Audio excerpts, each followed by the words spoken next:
자존심이 만든 상처. 존 비비어 목사님은 한때 몇 명의 목회자들에게 심각한 마음의 상처를 입은 적이 있었습니다.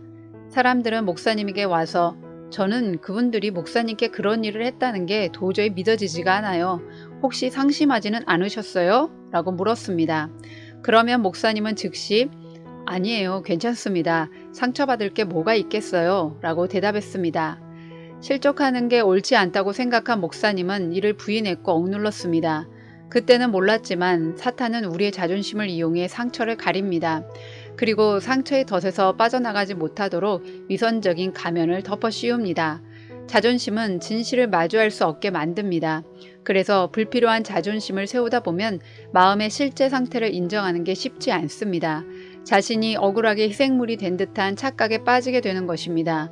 목사님도 그때 표면적으로는 아무렇지 않은 척 했지만 속에는 분노가 쌓여가고 있었습니다. 목사님은 다른 사람들에게 거칠게 대하는 자신을 발견하기 전까지 자신의 상태가 어떤지 직면하지 못했습니다. 이때 목사님은 하나님 앞에 무릎을 꿇고 하나님 어떻게 해야 하나요? 라고 물었습니다. 하나님은 속임수에서 벗어나려면 자신을 정확하게 보아야 한다고 말씀하셨습니다. 분노, 질투, 저기와 같은 감정을 가진 우리의 실제 상태를 보아야 한다는 것입니다. 만일 이러한 자신의 마음 상태를 인식하게 되었다면 하나님께 그 마음을 솔직하게 내어놓고 겸손하게 기도하며 도움을 구해야 합니다. 하나님은 우리에게 다른 사람을 향한 비난 대신 회개하는 마음을 주시기 때문입니다. 자존심은 자신을 희생양으로 여기도록 만드는데 우리가 일단 희생양이 되었다고 생각하면 다른 사람을 비난하고 분노하는 것이 아주 정당하게 느껴집니다. 그래서 쉽게 분노를 표출하곤 합니다.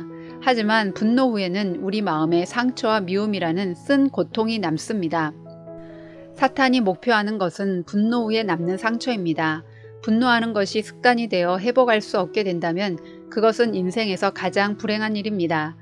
그래서 우리는 분노하고 싶은 마음이 들 때마다 그 감정에 말려 들어가서 희생양이 되지 않도록 마음을 지켜야 합니다. 나는 상처받는 사람이 아니야 라고 주장하며 마음속에 분노와 원망, 피해의식을 눌러왔던 자존심을 내려놓읍시다.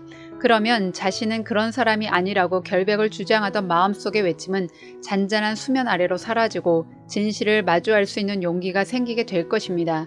그리고 새로운 눈으로 주위를 보게 되면 내 마음에 상처를 주었던 가해자도 사실은 희생양이었다는 사실을 알게 될 것입니다.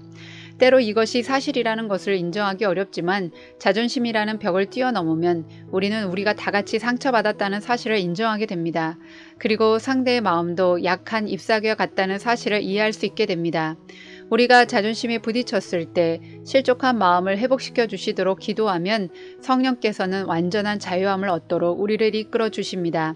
그리고 우리가 상처받았을 때 주님도 아파하시며 함께 슬퍼하셨다는 사실을 느끼게 해주십니다.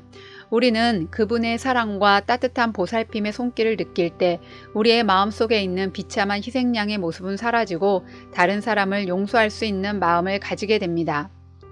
물론 이렇게 하기가 쉬운 일은 아닙니다. 하지만 우리가 자존심을 내려놓고 겸손하게 우리의 연약함과 실수를 솔직히 인정하고 하나님 앞에 나아가면 하나님은 친히 우리를 치유의 길로 이끌어 주십니다.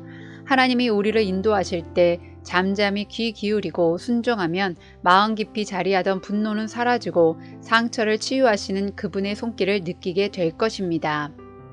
자유를 위한 묵상. 자존심은 진실을 볼 수 없게 만듭니다. 자존심은 자신을 희생양으로 여기도록 만들어서 다른 사람을 비난하고 분노하는 것이 아주 정당하게 느껴지게 합니다. 그래서 쉽게 분노를 표출하곤 합니다.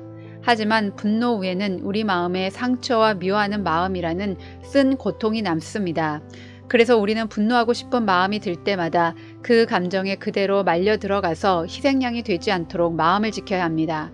우리가 우리의 그러한 연약함과 실수를 솔직히 인정하고 하나님 앞에 겸손하게 나아가면 하나님이 친히 우리를 치유의 길로 이끌어 주실 것입니다.